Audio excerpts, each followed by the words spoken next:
जी, बात करेंगे सैलाब की तबाहकारियों के हवाले से। तो मुतासरीन के मसाइल हैं कि कम होने का नाम नहीं ले रहे। हर गुजरते दिन के साथ, हर बढ़ते लम्हे के साथ हालात संगीन से संगीन होते चले जा रहे हैं। अक्सर इलाकों में ताहाल कई कई फीट पानी मौजूद है, जिससे ताफुन फैल रहा है। और जो वबाई अमराज के हवाले से बात करें, वो भी फूटना शुरू हो गए हैं। सरकारी तखमीनों के मुताबिक मुल्क भर में अगर हम बात करें, 481 अरब रुपए की फसलें और अजनास तबाह हो गई हैं, जबकि मुतासरा इलाकों की बहाली के हवाले से और इंफ्रास्ट्रक्चर की तामीर नौ के लिए 10 अरब डॉलर से ज़्यादा रकम जो है वो दरकार है। आलमी इदारे बार बार खबरदार कर रहे हैं कि मुतासरीन की बरवक्त इमदाद ना की गई तो सेहत और फूड सिक्योरिटी का बहरान भी जन्म ले सकता है।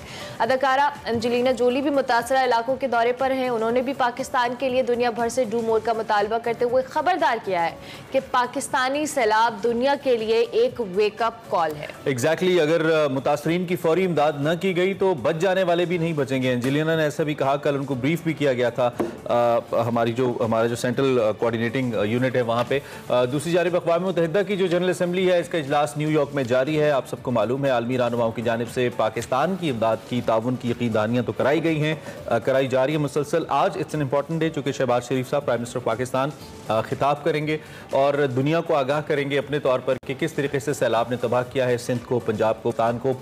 वज़ीर ख़ारजा बिलावल भुट्टो ज़रदारी का भी इस हवाले से एक अहम बयान सामने आया इसी बारे में, और वो कहते हैं कि हम दुनिया से भीख या इमदाद नहीं, हम माहौलियाती इंसाफ चाहते हैं, हमें माहौलियाती इंसाफ चाहिए। यहाँ अफसोसनाक बात यह है कि पाकिस्तान और अक़वाम मुत्तहिदा की हंगामी अपील पर भी आलमी बरादरी की जानिब से वादे तो बड़े किए गए, लेकिन अभी सिर्फ 6 करोड़ डॉलर मिले हैं, विच आर नथिंग, क्योंकि 481 अरब की तो सिर्फ हमने आपको फसलें अभी बताई हैं जो तबाह हुई हैं, और अभी लगा है, मतलब कहाँ 40 बिलियन डॉलर्स और कहाँ ये जो रकम बताई जा रही है। इसके लिए अक़वाम मुत्तहिदा ने जी अगले महीने से दोबारा अपील करने का फैसला किया। लगता है ऐसा है कि अक़वाम मुत्तहिदा की अपील पर भी कोई रिस्पांस आगे से नहीं आ रहा है। इसी सारी सूरत हाल पर हमने बात करनी है और हमारे senior anchor person Rahman Azhar साहब हमें ज्वाइन कर। बिल्कुल, रहमान अजहर हमारे साथ मौजूद है, उनसे हम बात कर लेते हैं। रहमान ने चूंकि सैलाबज़दा इलाकों का दौरा भी किया है, रहमान से जान लेते हैं। Rahman, thank you very much. सबसे पहले तो ये हम आपसे जानना चाहेंगे कि बार बार रिपोर्ट हो रहा है कि हर तरफ तबाही ही तबाही है। आपका क्या तजर्बा रहा, आपने क्या ऑब्जर्व किया और आप किन किन इलाकों में गए?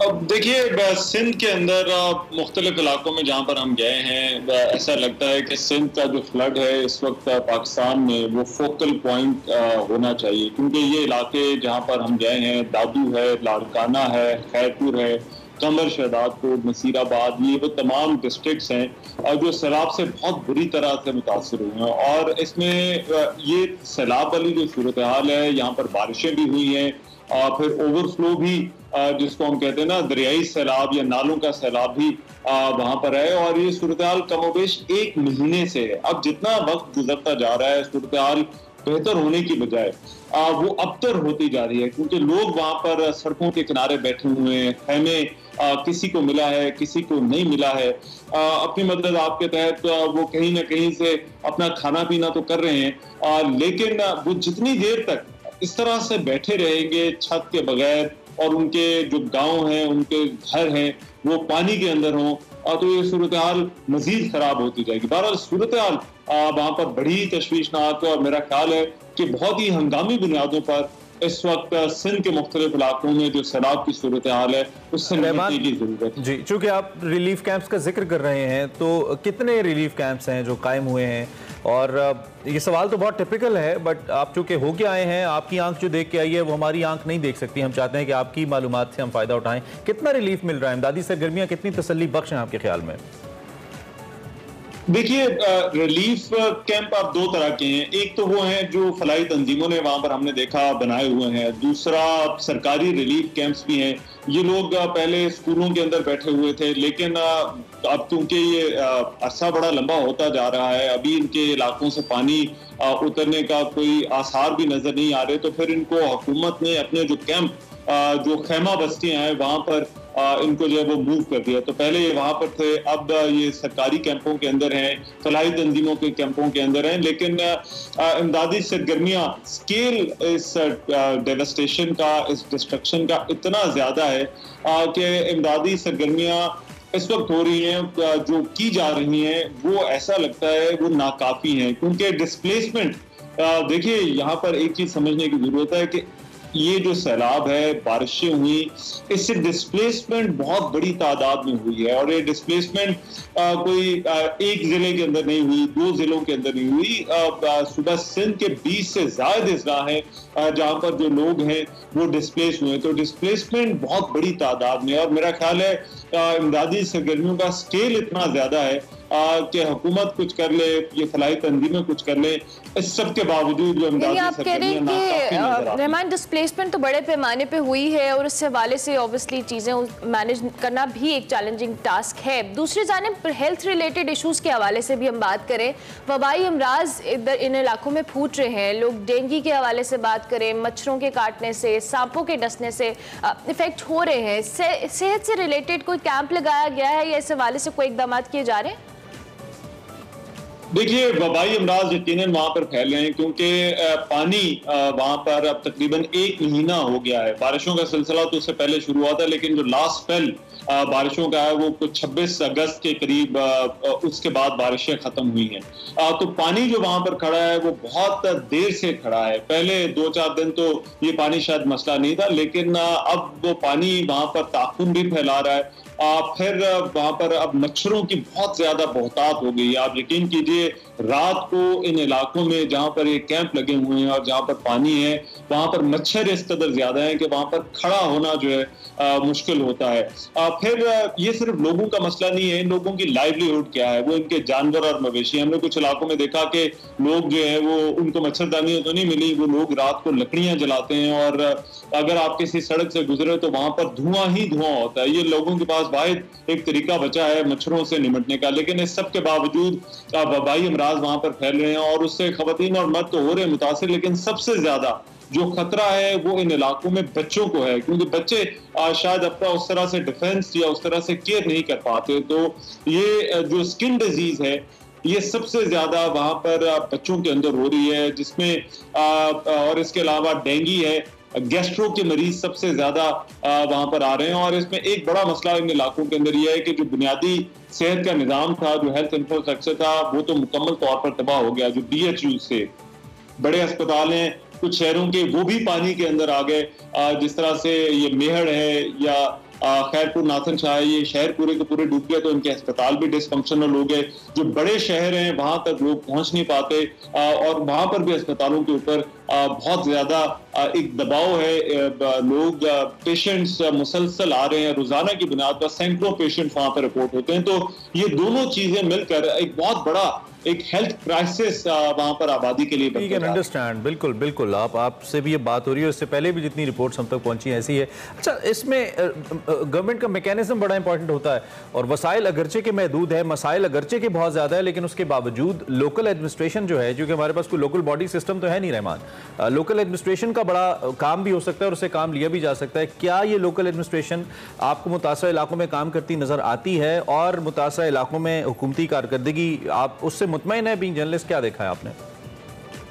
देखिए, लोकल एडमिनिस्ट्रेशन बड़े शहरों के अंदर नजर आ रही है और वहां पर खैमा बस्तियां हैं, पॉलिटिशियन भी आपको नजर आते हैं, जो असिस्टेंट कमिश्नर, डिप्टी कमिश्नर, वो भी आपको फील्ड के अंदर इकदाम करते नजर आते हैं। लेकिन इस सब के बावजूद, जैसे मैंने पहले कहा कि लोगों की जो रिक्वायरमेंट है वो इस वक्त बहुत ज्यादा है। ये लोग वहां पर सड़कों के किनारे बैठे हुए हैं। ऐसा लगता है कि हुकूमत के पास भी इतने वसाइल नहीं है और फलाई तंजीमों के पास भी इतने वसाइल नहीं है कि वो ठीक तरह से इन तमाम ये जो आबादी डिस्प्लेस हुई है, अपने घरों से बाहर है, इसको किसी भी तरह का सहारा दे सके।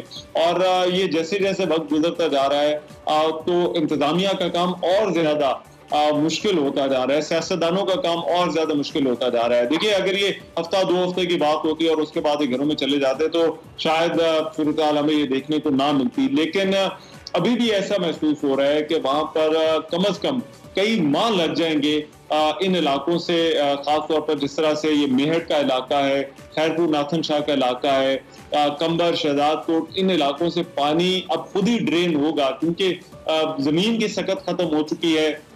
पानी अभी वहां पर खड़ा हुआ, पानी की ड्रेनेज का कोई अभी तक तरीका, कोई सबब जो है वो नहीं बन रहा। तो मेरा ख्याल है कि ये चैलेंज अभी तो बहुत ज्यादा मुश्किल है, लेकिन आने वाले दिनों में ये हुकूमत के लिए, लोकल एडमिनिस्ट्रेशन के लिए चैलेंज इससे भी बड़ा बन जाएगा।